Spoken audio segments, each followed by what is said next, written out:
Hello बच्चों, कैसे हैं आप। उम्मीद करती हूँ आप बढ़िया और एकदम मज़े में होंगे। आइए बच्चों, आज हम शब्द रचना जानें, जिसमें हम उपसर्ग और प्रत्यय के बारे में जानेंगे। बच्चों, शब्द रचना का अर्थ है मूल शब्दों से नए शब्द बनाना। ये शब्द यौगिक होते हैं। यौगिक शब्दों की रचना 4 प्रकार से होती है। पहला है रूढ़ शब्द में उपसर्ग जोड़कर, दूसरा रूढ़ शब्द में प्रत्यय जोड़कर, तीसरा है समास द्वारा, चौथा है संधि द्वारा। यहाँ हम रूढ़ शब्द में उपसर्ग जोड़कर शब्द रचना करना सीखेंगे। आइए सबसे पहले जानें उपसर्ग क्या है। जो शब्दांश किसी शब्द के पहले लगकर उसके अर्थ में परिवर्तन कर देते हैं उन्हें उपसर्ग कहते हैं। जैसे कि प्र शब्दांश को मूल शब्द बल के साथ जोड़ा तो बना प्रबल, इसका अर्थ हुआ बहुत बलवान। दुर्बल के साथ जुड़ा तो बना शब्द दुर्बल, अर्थ है कमजोर। स बल के साथ जुड़ा तो बना सबल, शब्द है बलवान। प्रतिबल के साथ जुड़ा तो बना प्रतिबल यानी विपरीत बल, और निर्जुड़ा बल के साथ तो बना निर्बल यानी कि जिसमें बल ना हो। तो बच्चों, इन उदाहरणों से स्पष्ट है कि उपसर्ग लगने के बाद मूल शब्द के अर्थ में परिवर्तन आ जाता है। उपसर्ग सदैव मूल शब्द के आरंभ में लगते हैं। ये अपने आप में अधिक सार्थक नहीं होते, किंतु मूल शब्द के अर्थ में परिवर्तन अवश्य कर देते हैं। आइए उपसर्गों के प्रकार जानें। हिंदी में प्रयोग होने वाले उपसर्गों को 5 वर्गों में विभाजित किया जा सकता है। संस्कृत के उपसर्ग, संस्कृत के गति शब्द, हिंदी के उपसर्ग, अरबी फारसी के उपसर्ग, अंग्रेजी के उपसर्ग। आइए अब इनके बारे में थोड़ा सा विस्तार से जान लेते हैं। सबसे पहले जानेंगे संस्कृत के उपसर्ग। जिस प्रकार हिंदी में अधिकतर शब्द संस्कृत से आए हैं, उसी प्रकार हिंदी में अधिकतर उपसर्ग भी संस्कृत से आए हैं। संस्कृत से हिंदी में आए हुए कुछ प्रमुख उपसर्ग इस प्रकार हैं, उन्हें जान लेते हैं। जैसे अति उपसर्ग है, इसका अर्थ है बहुत। इससे बनने वाले शब्द हैं अतिवृष्टि, अतिवाद, अत्याचार, अत्यधिक। अधि का अर्थ है ऊपर, शब्द है अधिकार, अधिनायक, अधिग्रहण, अध्यक्ष। अनु का अर्थ है पीछे, शब्द है अनुकरण, अनुचरण, अनुताप, अनुगामी। अप का अर्थ है बुरा, शब्द है अपमान, अपकार, अपशगुन, अपव्यय। अभि का अर्थ है सामने, समीप, और शब्द हैं अभिभाषण, अभिमान, अभिवादन, अभिशाप। अव का अर्थ है नीचे, बुरा, और शब्द हैं इसके जैसे अवनति, अवगुण, अवशेष, अवज्ञा। आ का अर्थ है तक, इधर, और शब्द हैं आजन्म, आमरण, आकलन, आगमन। उत का अर्थ है ऊपर, श्रेष्ठ, और शब्द हैं उत्कर्ष, उत्थान, उठोकर, उन्नति। अप का अर्थ है पास, सहायक, शब्द हैं उपस्थित, उपयुक्त, उपनिवेश, उपनाम। दुर का अर्थ है बुरा, कठिन, शब्द हैं दुर्योग, दुर्लभ, दुर्विनीति, दुराचार। धू का अर्थ है बुरा, शब्द बनेंगे इससे दुष्चरित्र, दुशासन, दुस्साहस, दुष्कर्म। नी का अर्थ है बड़ा या अच्छी तरह, इससे बनने वाले शब्द है निर्गुण, निर्दर्शन, निवास, निबंध। निर का अर्थ है बिना, इससे बनने वाले शब्द है निर्धन, निर्दोष, निर्मय, निरपराध। नी और निस का अर्थ है बिना, इसका शब्द है निश्चय, निश्चल, निष्पक्ष, निशुकुल। परा का अर्थ है परे, दूसरा, इससे बनने वाले शब्द हैं परामर्श, पराजय, पराकाष्ठा, पराधीन। परि का अर्थ है चारों ओर, आसपास, बनने वाले शब्द हैं इससे परिक्रमा, परिस्थिति, परिगणना, परिजन। प्र का अर्थ है आगे, अधिक, और शब्द बनेंगे प्रसिद्ध, प्रगाढ़, प्रगोद, प्रगति। वी का अर्थ है विशेष, भिन्न, इससे बनने वाले शब्द है विज्ञान, वियोग, विमाता, विपक्ष। और प्रति का अर्थ है विपरीत, इससे बनने वाले शब्द हैं प्रतिवादी, प्रतिगामी, प्रतिध्वनि, प्रतिकूल। सम का अर्थ है अच्छी तरह, इससे बनने वाले शब्द है संतोष, संबंध, संपूर्ण, संवेदना। और सु का अर्थ है अच्छा, इससे बनने वाले शब्द हैं सुकर्म, सुराज, सुपुत्र, सुयश। दूसरे तरह के उपसर्ग हैं संस्कृत के गति शब्द। हिंदी में संस्कृत से कुछ ऐसे शब्दांश भी आ गए हैं जो वास्तव में उपसर्ग नहीं है, लेकिन वे हिंदी में उपसर्गों की तरह प्रयोग होते हैं। ऐसे शब्दांशों को संस्कृत के गति शब्द कहते हैं। यहाँ कुछ ऐसे ही शब्दांश दिए जा रहे हैं। जैसे अ उपसर्ग है, इसका अर्थ है नहीं, अभाव, इससे बनने वाले शब्द हैं अज्ञान, अन्याय, अनाथ, अखंड। अन का अर्थ है नहीं, और शब्द बनेंगे अनादि, अनादर, अनावश्यक, अनेक। अंतर का अर्थ है अंदर, और शब्द है अंतर्देशीय, अंतर्मुखी, अंतर्राष्ट्रीय। कु का अर्थ है बुरा, और शब्द बनेंगे कुपुत्र, कुमार्ग, कुप्रबंध, कुशासन। चिर का अर्थ है दीर्घकाल तक, और शब्द हैं चिरस्मरणीय, चिरायु, चिरंजीवी, चिरस्थायी आदि। तत् का अर्थ है वही, उसी, और शब्द बनेंगे तत्काल, तत्क्षण, तत्लीन, तन्मय। पर का अर्थ है दूसरा, और शब्द हैं परदेश, परोपकार, पराधीन, परतंत्र। पुनः का अर्थ है फिर, शब्द बनेंगे पुरागमन, पुनर्मिलन, पुनरुद्धार, पुनर्जन्म। पुरा का अर्थ है पुराना, शब्द हैं पुरालेख, पुरातत्व, पुराकथा, पुरावृत्ति। बही का अर्थ है बाहर और शब्द है बहिर्गमन, बहिर्मुखी, बहिर्जगत, बहिर्गामी। बहु का अर्थ है बहुत और शब्द बनेंगे बहुमुखी, बहुप्रतिष्ठित, बहुजन, बहुमूल्य। सह का अर्थ है सहित और शब्द हैं सनात, सरस, सपरिवार, सप्रमाण। सत का अर्थ है अच्छा, शब्द हैं सद्गुण, सत्कर्म, सत्संग, सज्जन। सम का अर्थ है अच्छा, शब्द बनेंगे सम्मान, सम्मति, सम। और सम का अर्थ है सात, इसके शब्द बनेंगे समकालीन, समकोण, समादर, संभव। सह का अर्थ है सात, शब्द बनेंगे सहगान, सहवाक, सहगमी, सहधर्मिणी। स्व का अर्थ है अपना, शब्द बनेंगे स्वतंत्र, स्वदेश, स्वविवेक, स्वभाव। स्वयं का अर्थ है अपने आप, इससे बनने वाले शब्द है स्वयं सेवक, स्वयंवर, स्वयंसेवी और स्वयंभू। तीसरे तरह के उपसर्ग है हिंदी के उपसर्ग। बच्चों, हिंदी के अपने उपसर्गों की संख्या कम है। हिंदी के अपने प्रमुख उपसर्ग इस प्रकार है। जैसे इसका अर्थ है नहीं, अभाव, इससे बनने वाले शब्द हैं अपढ़, अचेत, अटल, अविश्वास। अध का अर्थ है आधा और शब्द हैं अधकिला, अधजला, अधबुना, अधमरा। अन का अर्थ है बिना, नहीं, इसके वाक्य हैं, मतलब इससे बनने वाले शब्द हैं अनमोल, अनकहा, अनसुना, अनजान। उन का अर्थ है एक कम, इससे बनने वाले शब्द 29, 69, 59, 19। कू का अर्थ है बुरा, यानी कि कपूत, कुरूप, कुचाल, कुराज। चौ का अर्थ है चार वाला, यानी कि चौराहा, चौमासा, चौगाहा। दुर का अर्थ है बुरा दो, शब्द हैं दुबला, दुमंजिला, दुगना, दुधारी। नी का अर्थ होता है बिना, निपुता, निरोग, निहत्ता, निकम्मा शब्द हैं इससे।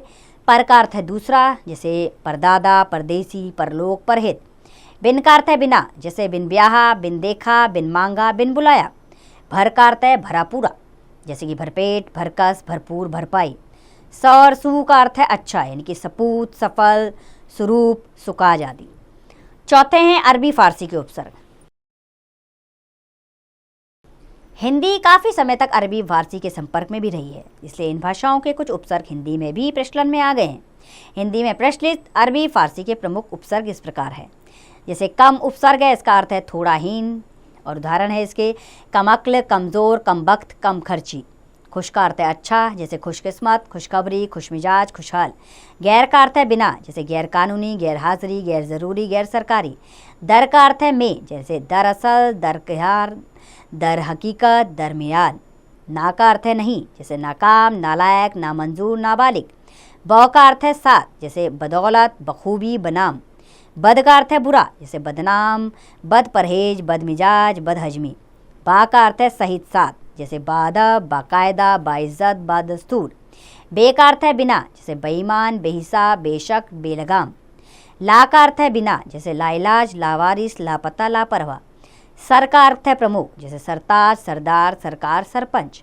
हम का अर्थ है समान, जैसे हम उम्र, हम राज, हम वतन, हम जोली।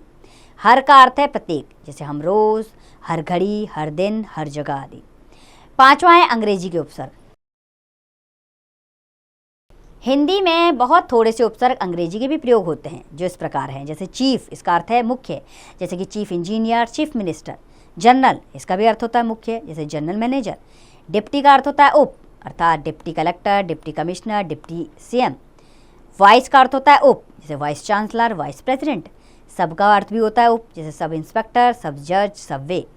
हाफ का अर्थ होता है आधा, half shirt, half pant, half निक्कर, हाफ प्लेट। हेड का अर्थ होता है प्रधान, यानी head master, head clerk, head office. ये तो हमने उपसर्ग पढ़े बच्चों। अब हम बढ़ते हैं प्रत्ययों की ओर। जानेंगे हम प्रत्यय किसे कहते हैं। हम पढ़ चुके हैं कि यौगिक शब्दों की रचना मूल शब्दों में प्रत्यय जोड़ने से होती है। जो शब्दांश मूल शब्द के अंश में जुड़कर उसके अर्थ में परिवर्तन कर देते हैं, उन्हें प्रत्यय कहते हैं। जैसे कि मूल शब्द है विश्वास, इसमें शब्दांश अनीय जुड़ा तो नया शब्द बना विश्वसनीय। मधुर के साथ ता जुड़ा तो बना नया शब्द मधुरता। लूट के साथ एरा जुड़ा तो लुटेरा बना। चढ़ के साथ आन जुड़ा तो चढ़ान बना। झगड़ालू के साथ आलू जुड़ा तो झगड़ालू बना। पागल के साथ पन जुड़ा तो पागलपन बना। गरम के साथ आहट जुड़ा तो गर्माहट बना। मूल शब्दों के अंत में इन शब्दांशों के जुड़ जाने से इनके अर्थ में परिवर्तन आ जाता है, अतः ये शब्दांश ही प्रत्यय कहलाते हैं। याद रखिए, प्रत्यय शब्दांश होते हैं, शब्द नहीं। इनका अपना स्वतंत्र अर्थ नहीं होता, लेकिन ये शब्द के अंत में जुड़कर उसके अर्थ में परिवर्तन या परिवर्धन अवश्य कर देते हैं। आइए अब प्रत्यय के भेद भी जान ले। प्रत्यय दो प्रकार के होते हैं, कृत प्रत्यय और तद्धित प्रत्यय। सबसे पहले जानेंगे हम कृत प्रत्यय।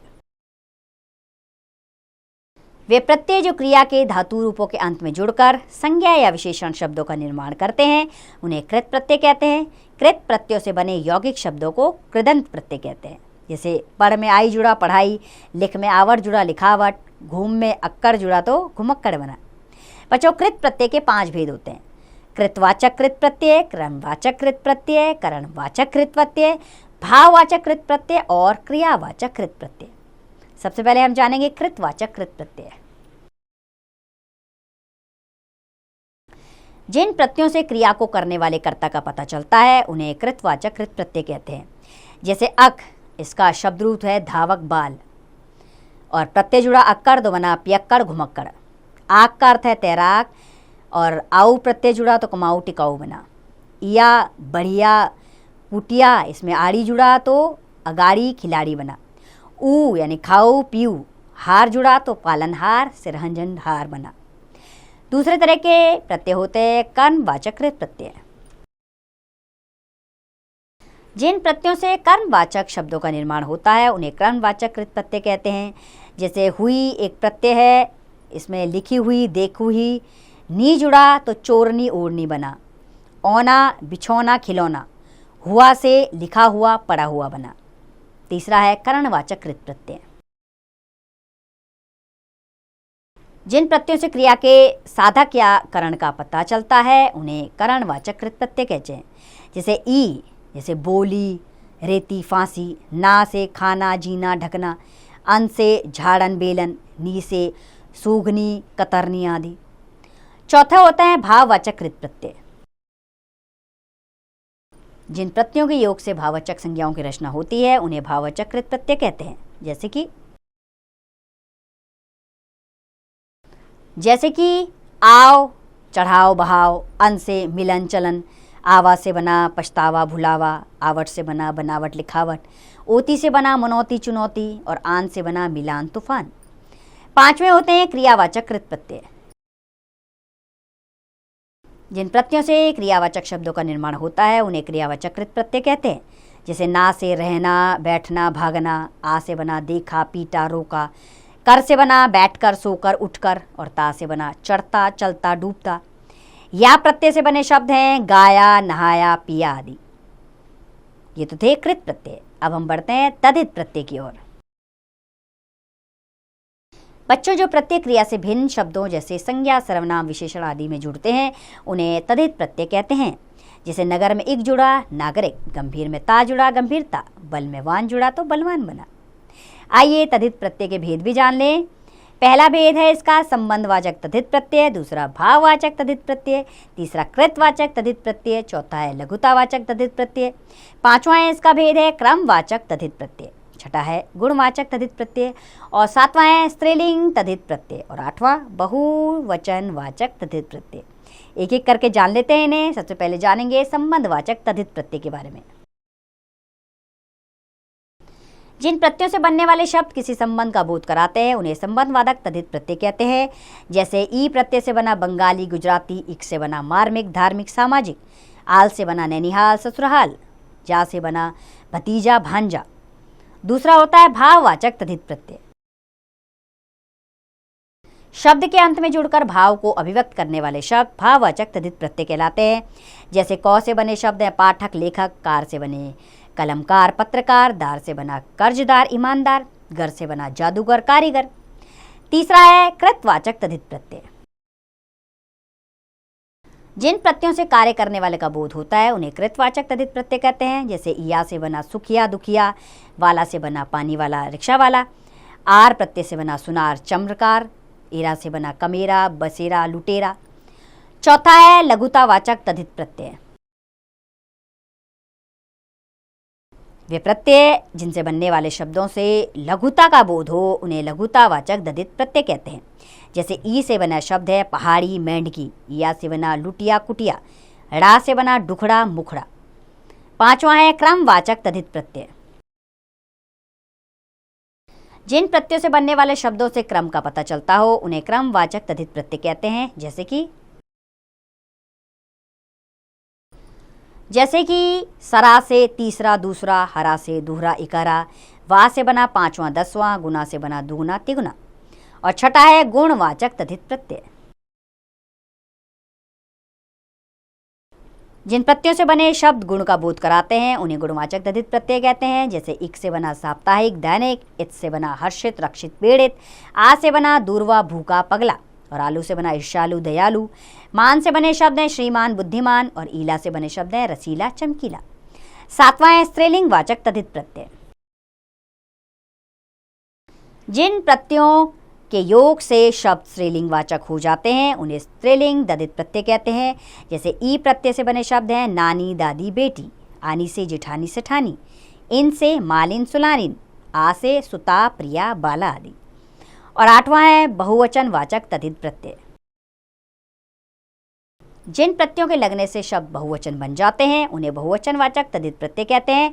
जैसे आए से बना वधुएं मालाएं, ए से बना कच्चे केले छाते, यहाँ से बना गुड़ियाँ चिड़ियाँ आदि शब्द। आइए बच्चों अब हिंदी प्रत्ययों का वर्गीकरण जानें। बच्चों हिंदी में 3 प्रकार के प्रत्यय प्रयोग किए जाते हैं, संस्कृत के प्रत्यय, हिंदी के प्रत्यय और अरबी फारसी के प्रत्यय। यहाँ कुछ प्रत्यय और उससे बनने वाले शब्द दिए जा रहे हैं, आइए उनको समझ लेते हैं। पहला है संस्कृत के प्रत्यय। उपसर्गों की भांति हिंदी में अधिकतर प्रत्यय भी संस्कृत से ही आए हैं। संस्कृत से हिंदी में आए कुछ प्रमुख प्रत्यय हैं, जैसे अक, इससे बनने वाले शब्द हैं शिक्षक, नायक, लेखक, पाठक, दर्शक। अन से बनेंगे शब्द गमन, शमन, दमन, साधक, जलक। अना से बने शब्द है रचना, भावना, घटना, सूचना। अनिय से बने शब्द है विश्वसनीय, अनुकरणीय, वंदनीय, पूजनीय, स्मरणीय। आ से शब्द हैं प्रिया, वत्सा, बाला, पूज्य, महोदय। आत्मक से शब्द हैं आलोचनात्मक, तुलनात्मक, रचनात्मक, सृजनात्मक, भावनात्मक। और आनी के शब्द हैं भवानी, रुद्राणी, इंद्राणी। इक के शब्द हैं मासिक, धार्मिक, वार्षिक, पाक्षिक, भौतिक। इका के शब्द हैं शिक्षिका, लेखिका, नायिका, धाविका, संपादिका। इत के बनने वाले शब्द हैं अंकित, पठित, रचित, फलित, विकसित, पुष्पित। और इमा से बनने वाले शब्द हैं अरुणिमा, मधुरिमा, गरिमा, महिमा, लालिमा।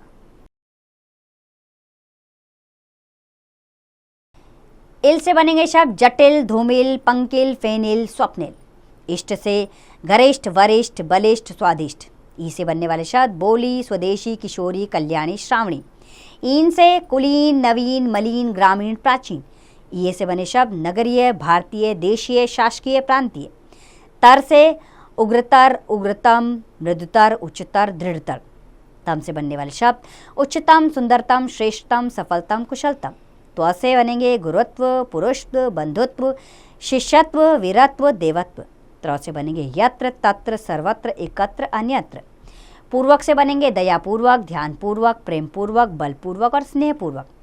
मय से बनने वाले शब्द हैं तन में, ज्ञान में, शब्द में, प्रेम में, रूप में। और मान से बनेंगे शब्द नीतिमान, श्रीमान, शक्तिमान, कीर्तिमान, बुद्धिमान। य से बनने वाले शब्द हैं खाद्य, वंद्य, निद्य, पाठ्य। वत से बनने वाले शब्द हैं विधिवत, आत्मवत, पुत्रवत, मातृवत, तृणवत। और वान से बनेंगे शब्द धनवान, बलवान, सत्यवान, गुणवान, रूपवान। वी से बनेंगे तेजस्वी, तपस्वी, मायावी, मेधावी। स्थ से बनेंगे अंतस्थ, गृहस्थ, मध्यस्थ, उच्चस्थ, स्वस्थ। श से बनने वाले शब्द हैं क्रमशः, कोटिशः, शब्दशः, बहुशः, शतशः। अब जानेंगे हिंदी के प्रत्यय। बच्चों हिंदी के अपने प्रत्ययों की संख्या काफ़ी कम है। हिंदी के कुछ प्रमुख प्रत्यय हैं वो जान लेते हैं। जैसे अक्कड़ प्रत्यय, इससे बनने वाले शब्द हैं घुमक्कड़, पियक्कड़, बुझक्कड़, भुलक्कड़। आई से बनेगा चिकनाई, बुराई, चढ़ाई, मिठाई, भलाई। आऊ से बना उपजाऊ, टिकाऊ, जलाऊ, बिकाऊ, दिखाऊ। आका से बना उड़ाका, धमाका, धड़ाका, लड़ाका। आकू से बना पड़ाकू, लड़ाकू। और आन से बना उड़ान, चढ़ान, ढलान, मिलान, उफान। आना से बना जनाना, मर्दाना, रोजाना, सालाना, हरजाना। और आनी से बना कहानी, जेठानी, देवरानी, सेठानी, नौकरानी। आलू से बने शब्द है शंकालू, झगड़ालू, लजालू, शर्मालू। आव से बने शब्द हैं अटकाओ, बचाओ, लगाओ, भराओ, दुराओ। आवा से बने वाले शब्द हैं चढ़ावा, डरावा, बढ़ावा, बहकावा, बुलावा। आवट से बनेंगे शब्द गिरावट, बनावट, बुनावट, लिखावट, सजावट। आवना से बने शब्द हैं डरावना, भयावना, लुभावना, सुहावना। आज से बनेंगे शब्द खटास, मिठास, बिंदास। आहट से बनने वाले शब्द अकुलाहट, कड़वाहट, घबराहट, चिकनाहट, टकराहट। यल से बनेंगे शब्द अड़ियल, दड़ियल, मरियल, सड़ियल, पनियल। या से बने शब्द हैं गठिया, घटिया, लठिया, बिटिया, बढ़िया। ई से बनने वाले हैं बोली, खेती, त्यागी, बराती, गुलाबी। और ईला से बनने वाले शब्द हैं चमकीला, छबीला, नशीला, जहरीला, सुरीला। ईली से बनने वाले शब्द हैं नुकीली, चमकीली, छबीली, रंगीली, हटीली। एरा से बनेंगे शब्द कमेरा, चचेरा, लुटेरा, बसेरा, मेमेरा। ओती से चुनौती, कटौती, मनौती, बुढ़ौती। औना से बनेंगे शब्द खिलौना, बिछौना, भिगोना। कर से बनने वाले शब्द हैं कल्याणकर, लाभकर, सुखकर, स्वास्थ्यकर, हितकर। नी से बनेंगे ओढ़नी, दुकानदारनी, डॉक्टरनी, मास्टरनी, भीलनी। पन से बनने वाले शब्द हैं बचपन, लड़कपन, पागलपन, गवारपन, भोलापन। वाला से बनेंगे शब्द गाड़ी वाला, जूते वाला, पान वाला, दूध वाला, फेरी वाला। शील से बनने वाले शब्द हैं उन्नतिशील, गतिशील, धर्मशील, प्रगतिशील और सृजनशील। हार से बनेंगे शब्द खेवनहार, पालनहार, तारणहार और सृजनहार। तीसरे हैं अरबी फारसी के प्रत्यय। हिंदी में अरबी फारसी के भी कुछ प्रत्यय प्रचलित हैं, जिनमें से कुछ इस प्रकार हैं। जैसे कार, इससे बनने वाले शब्द हैं जानकार, पेशकार, गीतकार, संगीतकार, कलमकार। खाना से बने शब्द हैं कैद खाना, डाक खाना, पागल खाना, बैल खाना। खोर से बनेंगे शब्द आदमखोर, घूसखोर, चुगलखोर, रिश्वतखोर, हरामखोर। घर से बनने वाले शब्द हैं जादूगर, बाजीगर, सितमगर, सौदागर। गिरी से बनेंगे शब्द गुंडागिरी, चमचागिरी, दादागिरी और नेतागिरी। दान से बनेंगे चिरागदान, कमलदान, पायदान, पीकदान, सिंगारदान। दानी से बनेंगे इत्रदानी, चायदानी, मच्छरदानी और चूहेदानी। दार से बनने वाले शब्द हैं चमकदार, देनदार, लेनदार, फलदार, दमदार। नाक से बनने वाले शब्द हैं खतरनाक, खौफनाक, दर्दनाक। और बंद से बनने वाले शब्द हैं कमलबंद, मोहरबंद, मोर्चाबंद, सीलबंद और हथियारबंद। बाजी से बनने वाले शब्द हैं आतिशबाजी, कबूतरबाजी, कालाबाजी, चलाकीबाजी और पतंगबाजी। मन से बनेंगे शब्द अकलमंद, गर्जमंद, जरूरतमंद, एहसानमंद और फिक्रमंद। वार से बनने वाले शब्द हैं उम्मीदवार, घंटेवार, तारीखवार, नंबरवार, भाषावार। साज से बनने वाले शब्द हैं घड़ीसाज, रंगसाज और जालसाज। बच्चों, कुछ शब्दों में प्रत्यय के साथ साथ उपसर्ग भी जुड़े होते हैं, जैसे कि शब्द है अकथनीय, इसमें अ उपसर्ग है, कथन शब्द है और ईए प्रत्यय है। अनुदार में अन उपसर्ग जुड़ा है, उदार शब्द है और ता प्रत्यय है। अहितकार में अ उपसर्ग है, हित शब्द है और कर प्रत्यय है। उपस्थित में उपसर्ग है, स्थित मूल शब्द है और ई जो है वो प्रत्यय है। नालायकी में ना उपसर्ग है, लायक शब्द है और ई प्रत्यय है। प्रगतिशील में प्र उपसर्ग है और गति शब्द है और शील प्रत्यय है। बहुरूपिया में बहु उपसर्ग है, रूप शब्द है और या प्रत्यय है। बहुरूपिया में बहु उपसर्ग है, रूप शब्द है और या प्रत्यय है। विशेषता में वी उपसर्ग है, शेष शब्द है और ता प्रत्यय है। संगीतात्मक में सम उपसर्ग है, गीत शब्द है और आत्मक प्रत्यय है। सम्मानित में सम उपसर्ग है, मान शब्द है और इत प्रत्यय है। सरसता में स उपसर्ग है, रस शब्द है और ता प्रत्यय है। स्वदेशी में स्व उपसर्ग है, देश शब्द है और ई प्रत्यय है। आइए बच्चों, आपके अभ्यास के लिए इस पाठ को एक बार दोहरा लेते हैं। यौगिक शब्दों की रचना 4 प्रकार से होती है। रूढ़ शब्द में उपसर्ग जोड़कर, रूढ़ शब्द में प्रत्यय जोड़कर और समास द्वारा व संधि द्वारा। जो शब्दांश किसी शब्द के पहले लगकर उसके अर्थ में परिवर्तन कर देते हैं उन्हें उपसर्ग कहते हैं। उपसर्ग लगने से मूल शब्द के अर्थ में परिवर्तन आ जाता है। उपसर्ग सदैव मूल शब्द के आरंभ में लगते हैं। उपसर्ग अपने आप में अधिक सार्थक नहीं होते। हिंदी में 5 प्रकार के उपसर्ग प्रयोग होते हैं, जैसे संस्कृत के उपसर्ग, संस्कृत के गति शब्द, हिंदी के उपसर्ग, अरबी फारसी के उपसर्ग, अंग्रेजी के उपसर्ग। हिंदी में अधिकतर उपसर्ग भी संस्कृत से ही आए हैं। संस्कृत के कुछ ऐसे शब्दांश जो वास्तव में उपसर्ग नहीं हैं, लेकिन वे हिंदी में उपसर्गों की तरह ही प्रयोग होते हैं, संस्कृत के गति शब्द कहलाते हैं। हिंदी के अपने उपसर्गों की संख्या भी काफ़ी कम है। जो शब्दांश मूल शब्द के अंत में जुड़कर उसके अर्थ में परिवर्तन कर देते हैं उन्हें प्रत्यय कहते हैं। प्रत्यय शब्दांश होते हैं, शब्द नहीं। इनका अपना स्वतंत्र अर्थ नहीं होता। हिंदी में 2 प्रकार के प्रत्यय प्रयोग किए जाते हैं, कृत प्रत्यय और तद्धित प्रत्यय। जो प्रत्यय क्रिया की धातु के साथ जुड़ते हैं उन्हें कृत प्रत्यय कहते हैं और जो प्रत्यय क्रिया से भिन्न शब्दों में जुड़ते हैं उन्हें तद्धित प्रत्यय कहते हैं। हिंदी में 3 प्रकार के प्रत्यय प्रयोग किए जाते हैं। वो होते हैं संस्कृत के प्रत्यय, हिंदी के प्रत्यय और अरबी फारसी के प्रत्यय। हिंदी में अधिकतर प्रत्यय भी संस्कृत से ही आए हैं। हिंदी के अपने प्रत्ययों की संख्या काफ़ी कम है। कुछ शब्दों में प्रत्यय के साथ साथ उपसर्ग भी जुड़े होते हैं। तो बच्चों, मैं पूरी उम्मीद है मुझे इसकी कि आपको उपसर्ग और प्रत्यय का ये पाठ अच्छे से समझ आया होगा। अब इसका अभ्यास कार्य आप स्वयं कीजिए।